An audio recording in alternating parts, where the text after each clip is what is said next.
Disney's chief executive, Robert A. Iger, will wake up Friday morning as the most powerful person in United States sports, with a massive portfolio of media rights to the NFL, the NBA, tennis majors, college football and more than 40 major American sports teams. No one has ever controlled such a vast swath of the sports broadcasting landscape at one time.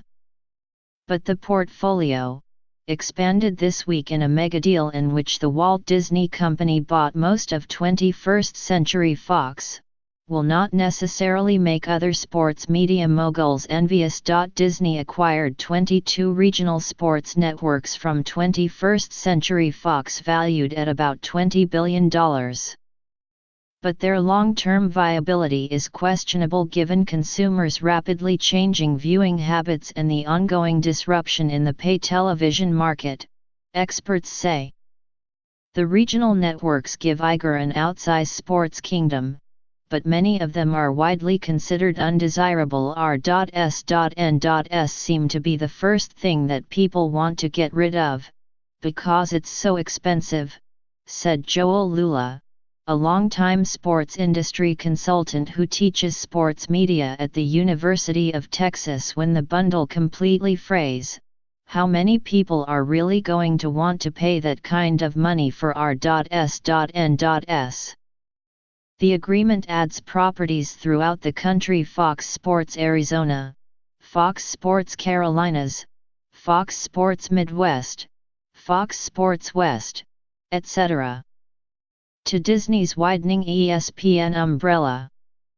But it is unclear how much access ESPN will gain to the broadcast rights for 44 professional teams in those local markets. Each regional network, including the YES Network, which broadcasts Yankees games, has a series of complicated contracts with the teams and pay television distributors that places limits on how the owners of the networks can exploit those rights. The contracts often make it especially difficult for anyone who does not have a cable subscription to buy access to the content, which is problematic as more and more consumers turn away from cable subscriptions. Fox retained ownership of its two national networks, Fox Sports 1 and Fox Sports 2, as well as the Big Ten Network. Disney might also complete a $15 billion acquisition of Sky and its international sports offerings, of which Fox currently owns a 39.1% stake. Sky's signature property is soccer's Premier League. However, NBC Universal controls the Premier League's English-language rights in the United States. Iger said on Thursday that he considered the regional sports networks more than just a toss into the package that included 20th Century Fox Studios, FX, and Hulu. I think you have to look at the regional sports networks as a complement to ESPN, not an overlap, Iger told CNBC. ESPN has essentially a national program footprint, and the R.S.N.S are more local in nature, and they'll be able to complement one another. Perhaps, but in recent years Fox Sports executives grew frustrated that the regional networks' complex contracts prevented them from putting more live games on the company's national cable network, Fox Sports 1. Regional sports networks have found that the most loyal fans have been willing to pay the cable costs associated with keeping access to the local games. But viewing habits are changing rapidly. Some sports fans appear willing to lose access to local games in order to avoid fees. Comcast, which has some 900,000 subscribers in New Jersey, lost only about 1,000 of them during a fee dispute with YES that kept Yankees games off their system in 2016. ESPN's own subscriber base has shrunk to 88 million, from 100 million in 2010, and it has tried to find ways to deal with cord cutting. The network is saddled with massive, long-term contracts with leagues like the NFL. Many of the regional networks also have expensive deals for broadcasting rights of the teams in their area. Fox Sports Southwest, for example, is in the middle of a 20-year deal worth a reported $3 billion with the Texas Rangers.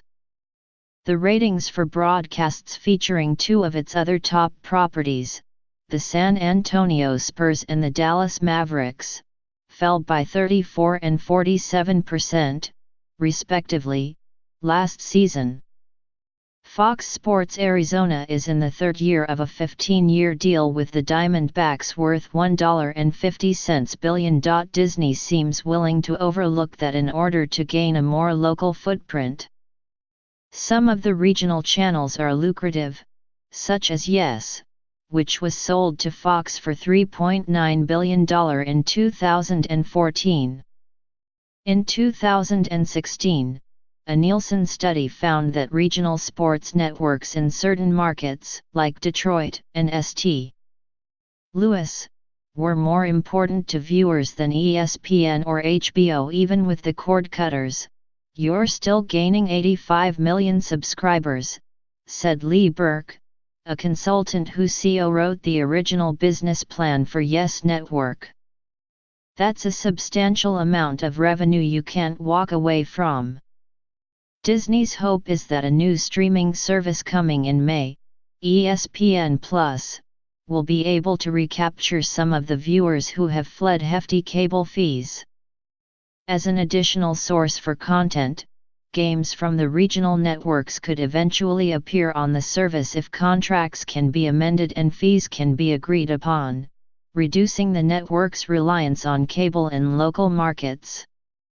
But it is unclear how soon those offerings could take effect. It's just not really clear to me how they're going to integrate, Lula said. Others, however, say betting against Iger is a losing proposition. Bob Iger is the best, smartest, most effective leader in media, Ted Shaker, a consultant and former executive producer of CBS Sports.